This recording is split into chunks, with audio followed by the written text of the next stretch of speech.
prayer as a team. In this Holy Week, President Trump and the First Lady are joining in prayer with Christians celebrating the resurrection of our Lord and Savior, Jesus Christ.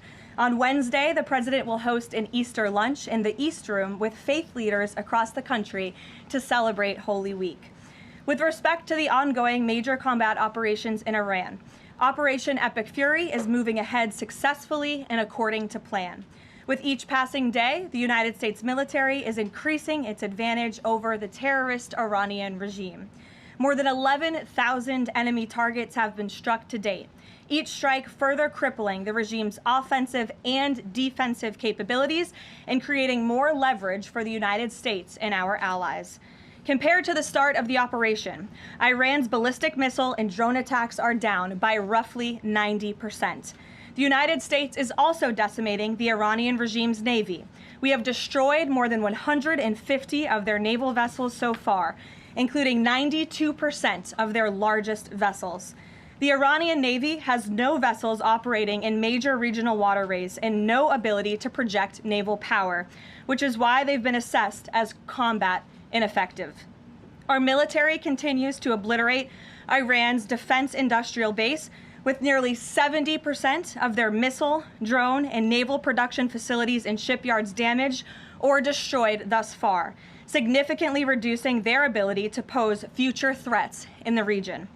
U.S. and Israeli joint forces control the skies and have asserted air dominance over Iran, completing more than 11,000 successful combat flights thus far.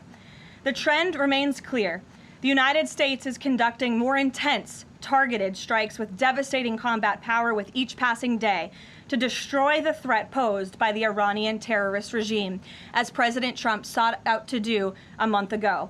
It's no surprise that we are seeing the remaining elements of the regime become increasingly eager to end the destruction and come to the negotiating table while they still can. Despite all of the public posturing you hear from the regime and false reporting, talks are continuing and going well. What is said publicly is, of course, much different than what's being communicated to us privately. As a result, President Trump issued a 10-day pause to postpone planned strikes on Iranian power plants and energy infrastructure. This remains a truly once-in-a-generation opportunity for the regime to make a good deal with the United States, permanently abandon their nuclear ambitions, and stop acting as the world's leading state sponsor of terrorism. If the Iranians reject this golden opportunity, the greatest military in the history of the world continues to stand by to provide President Trump with every option available to ensure this regime continues to pay a grave price. One way or another, Iran will no longer have the credible ability to threaten the United States or our allies, which is, of course, the overall objective and mission the president set out when he launched Operation Epic Fury. Unfortunately, even as President Trump is working hard every single day to protect the United States from foreign enemies, Democrats on Capitol Hill have failed to do the same here at home by keeping the Department of Homeland Security unfunded. Over the past 6 weeks, Democrats in Congress have pushed our air travel system to its breaking point and inflicted massive pain on Americans with their reckless political games. 500 TSA officers quit their jobs. Thousands more were calling out sick at record rates due to the lack of pay. This resulted in security wait times exceeding 3 hours at major airports across the country, creating nightmares for millions of Americans. Overall morale among TSA staff plummeted as well, all of this creating an unacceptable heightened security risk. Because of the Democrats' unwillingness to do their basic job of funding DHS, President Trump determined that these circumstances constituted an emergency, compromising American security. That's why last week he accordingly signed a presidential memorandum directing the Secretary of Homeland Security to work with the Director of the Office of Management and Budget here at the White House to use those funds with a reasonable and logical nexus to TSA operations to provide TSA employees with the compensation and benefits that would have accrued to them but for the Democrat-led DHS shutdown. This bold and necessary action by President Trump will ensure our TSA workers receive their hard-earned paychecks. It should not have come to this point, but President Trump will always do what's right by the American people, and he found a way to do that to get TSA paid. Ensuring that these federal workers who perform critical public safety responsibilities can feed their families, pay their rent, and show up to work is something the president was honored to do. But this moment should be an eye-opening one for the American people. Let's be clear about what is happening. Democrat members of Congress are more than happy to put your safety at risk because they oppose the president's administration and his administration's efforts to enforce our nation's immigration law. Democrats refuse to fund ICE because they want millions and millions of illegal aliens to pour into the country just like they were under the Biden administration. They want murderers and rapists and thugs to remain in your communities rather than be removed by ICE and Border Patrol agents. The Democrats created this mess. They are the reason for long lines at airports and tens of thousands of employees going without pay. Once again, President Trump is cleaning up their mess because he cares more about the American people than destructive, petty, partisan politics. With that, I will take your questions today. Here in our new media seat, we have Wid Lyman. Thank you for being here. And why don't you kick us off? Thank you. Happy Easter. Thank you. You as well. 2 questions for you. Thank you. There are some concerns the administration is starting to change its position on deportations, border enforcement, possibly asylum policies. What would you say to Americans that are somewhat concerned that the shift has happened? Sure.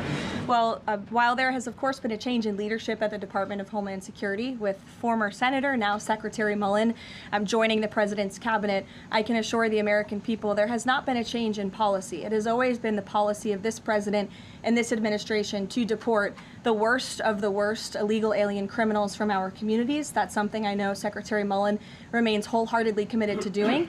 And it's something that is overwhelmingly popular with the American people. And it's something that is necessary to protect our homeland and to prevent deaths of Americans in our country. Just last week, Sheridan Gorman, a young woman in Chicago, was shot and killed on the street walking with her friends outside of her university by an illegal alien from Venezuela who had no right to be here in the first place. And it's despicable that Democrats are currently defunding the department that's responsible for removing illegal aliens like that.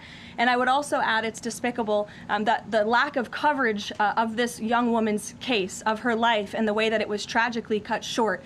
I saw a survey over the weekend that I'd like to bring to all of your attention. This is the media coverage of the case of Sheridan Gorman. You have ABC News has spent 1 minute and 19 seconds between 2 days when this case was first alerted. You have CBS, 2 minutes and 1 second. You have NBC, 23 seconds spent on the life of a young, beautiful American woman whose life was taken short by an illegal alien who should have never been here in the first place, when we are in the middle of a battle on Capitol Hill with a major political party, the Democrat Party, who wants to defund the agency that is responsible for protecting Americans. I think her life was worth more than 23 seconds on cable television, and I think the people in this room have a responsibility to report on cases like this, because it just exemplifies why the president believes so strongly in deporting illegal aliens from our communities. And thank you for the question.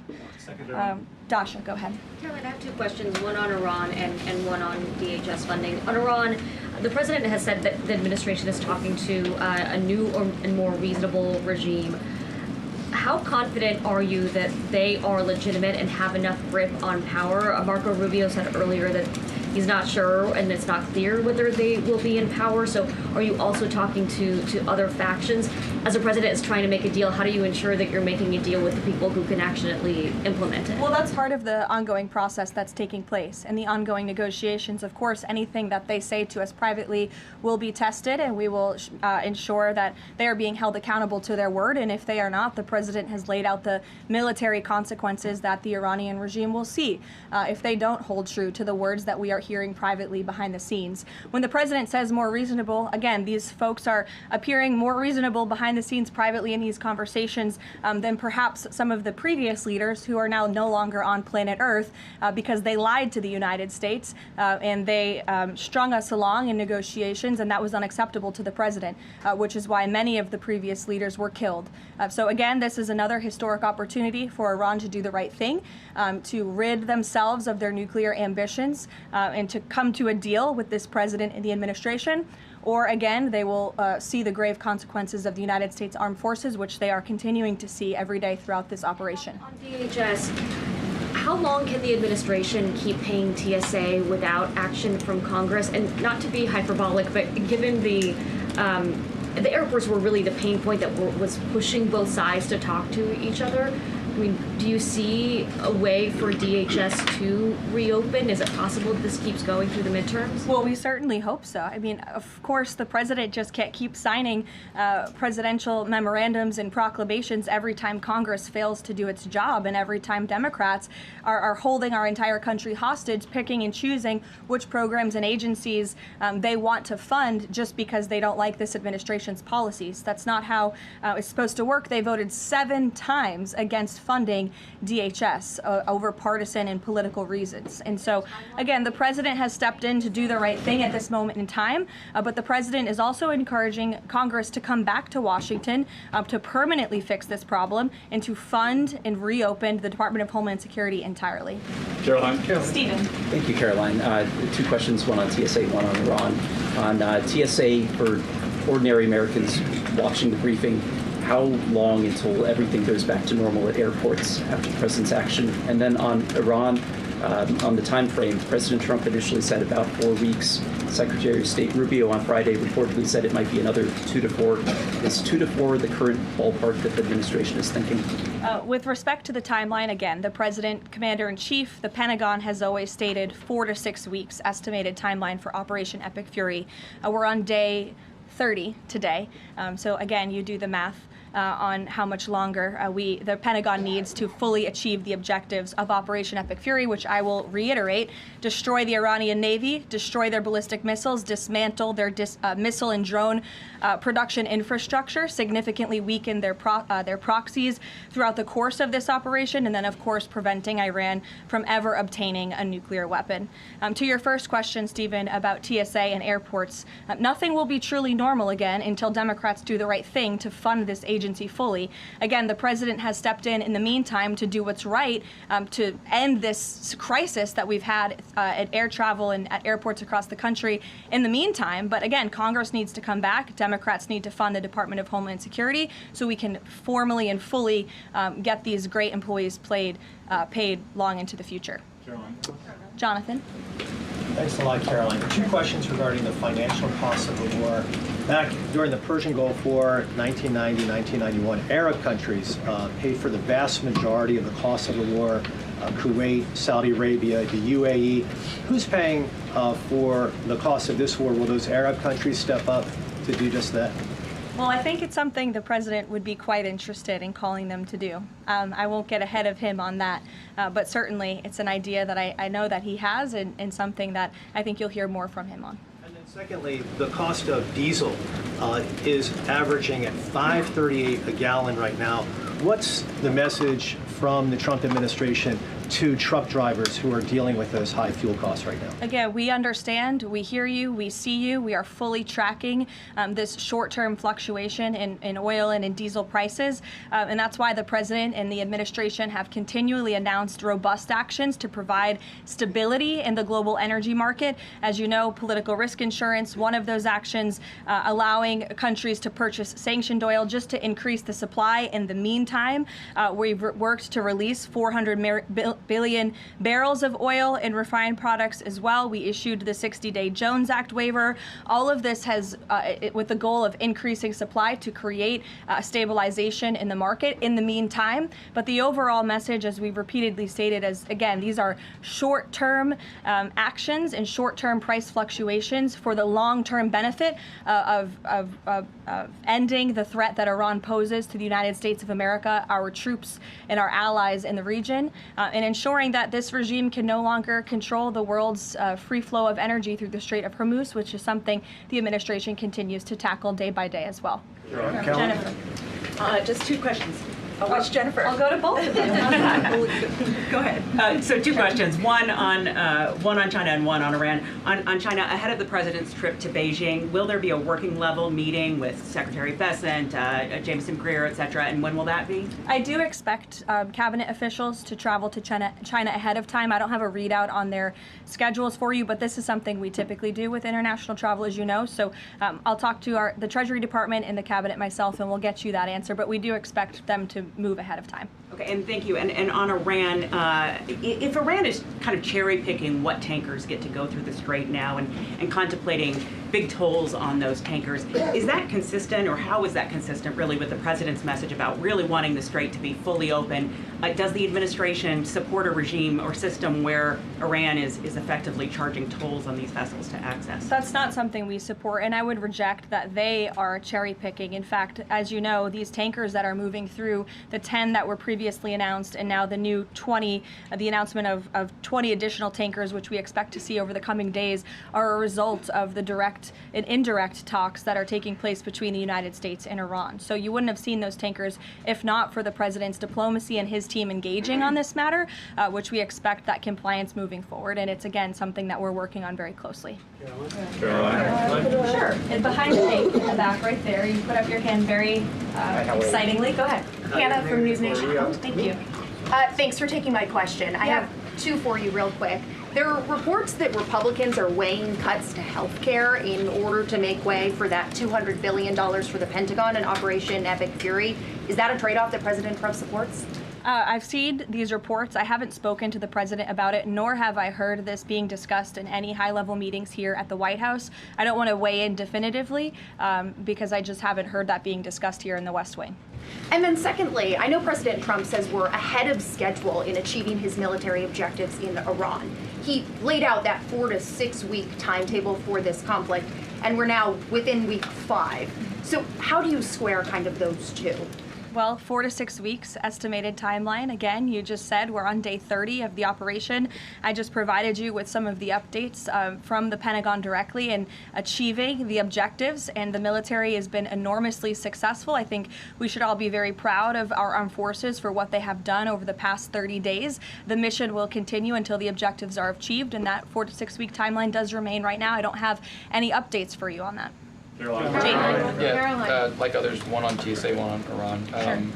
On Iran, I know it's tough to engage in hypotheticals, but I feel like this is one that you could engage in. If the president does seek... Probably not, but let's see. If the president does seek, or the United States seeks a ground war, does he intend to get congressional authorization of that march?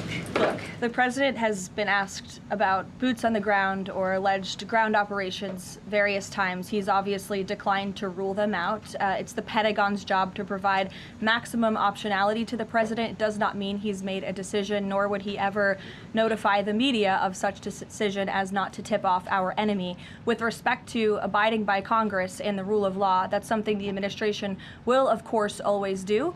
And it's something that we have great respect for Congress. The president does with military operations. In fact, prior to the launch of Operation Epic Fury, as you know, the administration gave a courtesy notice to Congress in the Gang of Eight, and top-level administration officials and cabinet secretaries have gone to Congress multiple times over the past 30 days to provide those courtesy briefings to Congress when requested. TSA quickly, I've been asked by multiple Trump supporters that have said, given the fact that the president on that Friday gave that memorandum informing DHS to pay TSA workers, I know there's a lot of negotiations involved in a shutdown of this size. Why did the president not sooner issue that payment to TSA workers? Well, it's because of the Democrats voting 7 times against reopening the Department of Homeland Security that we came to a place of an existential crisis. I mean, you saw the lines at various major airports across the country, American travelers really paying the price for Democrats' partisan games. And so the president worked with his legal team here at the White House and the Office of Management and Budget to find a solution to take care of the emergency that we were seeing in air travel across the country. And it's because of the president that TSA agents are being paid. But again, he's calling on Congress to do the right thing, to come back to Washington and to fund and reopen the Department of Homeland Security fully. Sure. Hi, Lindsay Ellis from the Wall Street Journal. I'm trying to square the 4 objectives laid out by the administration with the goal of reopening fully the Strait of Hormuz. Would President Trump declare victory and wind down military operations if the 4 objectives are met, but still passage remains quite slow through the strait? Look, as I've said repeatedly and as the president has laid out, the objectives of Operation Epic Fury are as follows: destroying the Iranian Navy, destroying their ballistic missiles, dismantling their defense industrial infrastructure that produces those weapons that have long threatened the United States and our allies, and then, of course, preventing Iran from ever obtaining a nuclear weapon. The full reopening of the strait is something the administration is working towards, but the core objectives of the operation have been clearly defined for the American people by the Commander-in-Chief. Garrett. The president posted this morning about, his threat that on leaving Iran, he said we might blowing up and completely obliterating all of their electric generating plants, oil wells, Harg Island, and possibly all desalinization plants. Under international law, striking civilian infrastructure like that is generally prohibited. Why is the president threatening what would amount to potentially a war crime with the U.S. military? And how do you square that with the administration repeatedly saying that the U.S. does not target civilians? Look, the president has made it quite clear to the Iranian regime at this moment in time, as evidenced by the statement that you just read, that their best move is to make a deal, or else the United States Armed Forces has capabilities beyond their wildest imagination, and the president is not afraid to use them. That's not what I said, Garrett. And you're saying the word potential for a reason, because I'm sure some experts are telling you that in your ear to try to ask me that question. Of course, this administration and the United States Armed Forces will always act within the confines of the law. But with respect to achieving the full objectives of Operation Epic Fury, President Trump is going to move forward unabated, and he expects the Iranian regime to make a deal with the administration. To that end, which of those objectives would destroying a desalinization plant most help? Haley, go ahead. Thanks, Caroline. I want to follow up on Iran. When you're describing that the Iranians you're in contact with are being more reasonable this time around in discussions, what specifically are you hearing that is leading you to that conclusion, and how are you defining what's reasonable versus unreasonable in that regard? I'm not going to detail the private and sensitive conversations that are taking place between the United States and Iran right now. But generally speaking? Generally speaking, the president gave you the answer. What we're hearing from them is more reasonable. They have agreed to some of the points the United States laid out, as the president said last night aboard Air Force One. But again, as for the specifics, as these negotiations are ongoing, we're not going to broadcast them to the world unless the president chooses to do so, which he has the full right to do as the leader of the free world. Caroline. On Cuba, the president threatened to tariff any country that would send oil to Cuba, but now the U.S. is letting this Russian tanker to Cuba. Is this a policy change, or is he willing to let more tankers into Cuba now? This is not a policy change. There has not been a formal change in sanction policy. As the president said last night, we allowed this ship to reach Cuba in order to provide humanitarian needs to the Cuban people. These decisions are being made on a case-by-case basis. And as the administration has said, Cuba's non-functional economy cannot be fixed unless they undergo dramatic political and leadership change. But there has been no formal change with respect to sanction policy. So you could expect more tankers to go to Cuba? Again, these decisions are being made on a case-by-case basis right now. Thanks, Caroline. You addressed this a little bit in the opening, but just to follow up, because Americans are sort of seeing these conflicting messages between the United States and Iran. I know the president insists that negotiations are underway. As you just mentioned, he's also said that Iran has agreed to most of the 15 points. We just heard from Iran again. They're saying no negotiations are taking place. They're calling the proposal excessive, unrealistic. So how do you square that? How do you explain that discrepancy between the two? I think the American people are smart enough not to take the word of a terrorist regime that has chanted death to America for 47 years at their word. And I hope the journalists in this room are wise enough not to take an Iranian regime that has repeatedly lied about our country, about our values, about everyone in this room, frankly, for nearly 5 decades. So I think the American public are smart enough to understand that. And just to follow up on the objectives, you laid them out, but I know the president has set a deadline for April 6th in just 1 week. What does the president need to see to not move forward with those strikes by April 6th? Well, I think he said it in his Truth Social post this morning. He wants to see a deal over the next 10 days. That timeline is waning, several days left, and we'll see. I won't get ahead of it. We'll see what happens in the end of the 10-day period. Caroline, thank you. One on Iran, one on the shutdown. The president continues to say the U.S. is in conversations with a more reasonable regime, but there are now hundreds of U.S. Special Operations Forces, including Navy SEALs and Army Rangers in the Middle East, as well as thousands of other troops already deployed. So is he trying to end or intensify the conflict? The president is focused on achieving the objectives of Operation Epic Fury. With respect to forces that are on the ground in the Middle East, it's the job of the Pentagon to create maximum optionality for the commander-in-chief. It does not mean the president has made any additional decisions. Again, he remains focused on ensuring that the Pentagon continues to achieve the objectives of the operation that was launched 30 days ago, and we're well on our way to doing that. So if an American sitting at home hearing him say, I want to talk, but I keep seeing them send troops to that region. What are they to make of what's going on? There's two tracks here. The president has always said that diplomacy is his #1 option and priority. Again, he tried earnestly, in good faith, to engage in diplomacy with the Iranian regime prior to this operation being launched in the first place.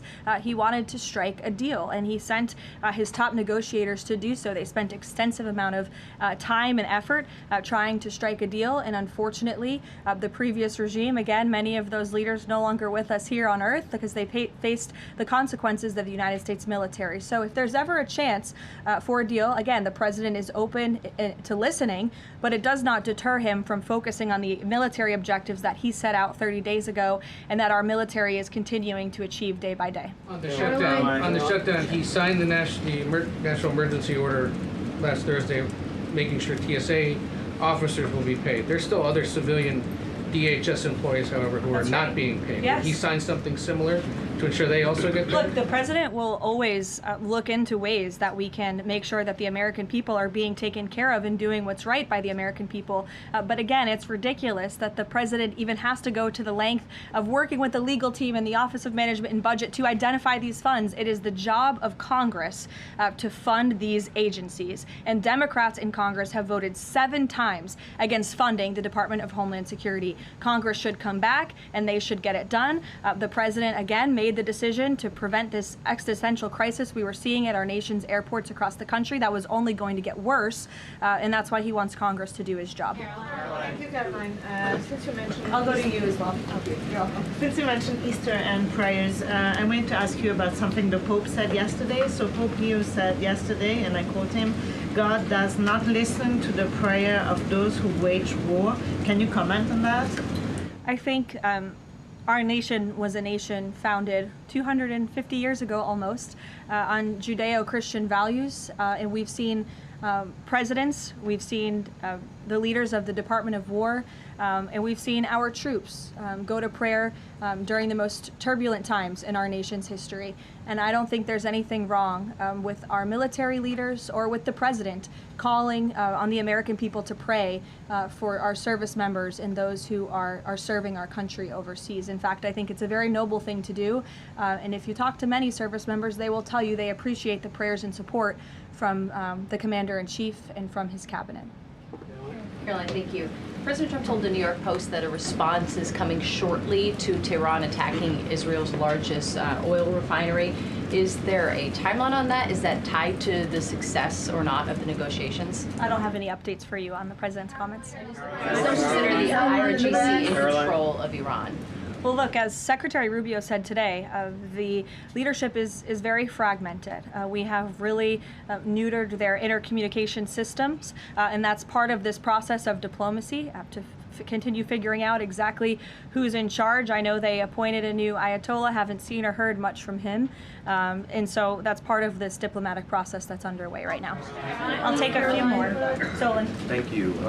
You listed the described humanitarian reasons for allowing that oil tanker to reach Cuba. Just to clarify, why was the administration okay with Russia sending that oil to Cuba and not other nations? Look, again, this was a decision. It'll continue to be made on a case-by-case basis for humanitarian reasons or otherwise, but there's been no firm change in our sanctions policy. President Sheinbaum of Mexico also said that Mexico is exploring different ways to restart some of those shipments to Cuba.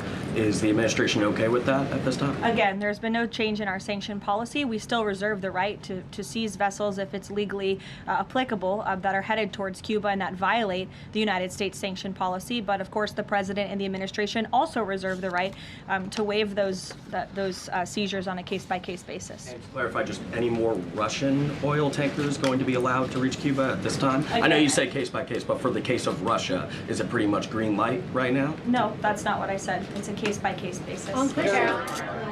Sure, Jeff, go ahead. Switching topics, the president has always attended CPAC. He did not this year. Why did he not attend, and does he believe CPAC is becoming less relevant? No, I don't think he believes that at all. In fact, he loves CPAC and has a very good relationship with the great people who run it, Mercedes and Matt Schlapp.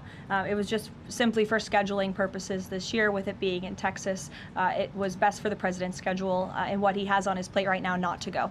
Carolina. Michael. Thank you, Caroline. If and when Michael. a deal is finalized with Iran, how does the U.S. provide protection to who it's negotiating with to ensure that they can carry out the president's peace plan? Again, that's something I'm sure our national security team is discussing. I don't have anything for you on that today. On the ballroom, can you tell us more about this massive military complex underneath the president's new ballroom? I cannot tell you more about that, actually, as a matter of fact. However, the military is making some upgrades to their facilities here at the White House, and I'm not privy to provide any more details on that at this time. Caroline, go ahead. Reagan. Thanks, Caroline. Question on the Middle East and then a question on Antifa. Netanyahu said Sunday that Cardinal Pizzaballa will be able to hold services for Palm Sunday in the Church of Holy Sepulchre after he was initially blocked by Israeli police. Did anyone from the administration or the president call over to Israeli officials to assist the cardinal in this? Yes, I did speak with Secretary Rubio this morning, and we did express our concerns with Israel with respect to these holy sites being shut down. We want worshipers to be able to access these holy sites. Of course, safety is a top priority, but we understand Israel is working on those security measures to reopen the sites throughout Holy Week, and that's something that we're appreciative of. Antifa. In Texas, 9 people have been convicted by a federal jury on domestic terrorist charges connected to Antifa. The White House has previously indicated that you guys are investigating Antifa, who's funding them, who's leading them. Can you provide an update on how that investigation is going, and do you think we're going to see more charges against people connected to Antifa? Well, I do know that there was an entire task force that was set up, an interagency task force to focus on the threat of Antifa, which, as you know, Reagan, this president declared a domestic terrorist organization, rightfully, and we will continue to look into it. I don't have any updates on those specific investigations, but I'd be happy to have my team get those over to you today, as this continues to be of the utmost importance to the president and his domestic policy agenda. Caroline, JJ. On one question on landmines, there's been some reporting that American-made landmines have been spotted on the ground in Iran. Did President Trump sign off on using U.S.-made landmines in Iran? I don't have any comment on that report today. Caroline, whether they're being used at all? I don't have any comment on that. Karen. Two on DHS. You said that the president is encouraging Congress to come back to D.C. You also said yourself. How has he done that? Has he told leadership that they should cancel recess and come back? He said it repeatedly. I think you recall. He said that he'll host a big Easter dinner here at the White House if Congress will come back and fight the Democrats on this issue, which we should do, because, again, the Democrat Party is in the wrong here. They have voted 7 times against funding the Department of Homeland Security, which is completely egregious with everything we have going on in the world. And these brave men and women who serve DHS deserve to get their paychecks. The president wants to see that happen, and he wants Congress to come back to get it done. On the paychecks, Caroline. Thank you.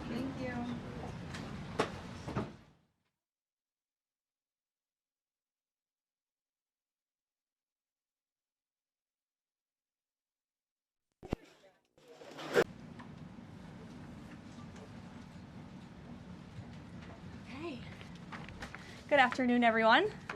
Could you hear our amen in there? We just said a little loud prayer as a team. In this Holy Week, President Trump and the First Lady are joining in prayer with Christians celebrating the resurrection of our Lord and Savior, Jesus Christ. On Wednesday, the president will host an Easter lunch in the East Room with faith leaders across the country to celebrate Holy Week. With respect to the ongoing major combat operations in Iran, Operation Epic Fury is moving ahead successfully and according to plan. With each passing day, the United States military is increasing its advantage over the terrorist Iranian regime. More than 11,000 enemy targets have been struck to date, each strike further crippling the regime's offensive and defensive capabilities and creating more leverage for the United States and our allies. Compared to the start of the operation, Iran's ballistic missile and drone attacks are down by roughly 90%. The United States is also decimating the Iranian regime's navy. We have destroyed more than 150 of their naval vessels so far, including 92% of their largest vessels. The Iranian Navy has no vessels operating in major regional waterways and no ability to project naval power, which is why they've been assessed as combat ineffective. Our military continues to obliterate Iran's defense industrial base with nearly 70% of their missile, drone, and naval production facilities and shipyards damaged or destroyed thus far, significantly reducing their ability to pose future threats in the region.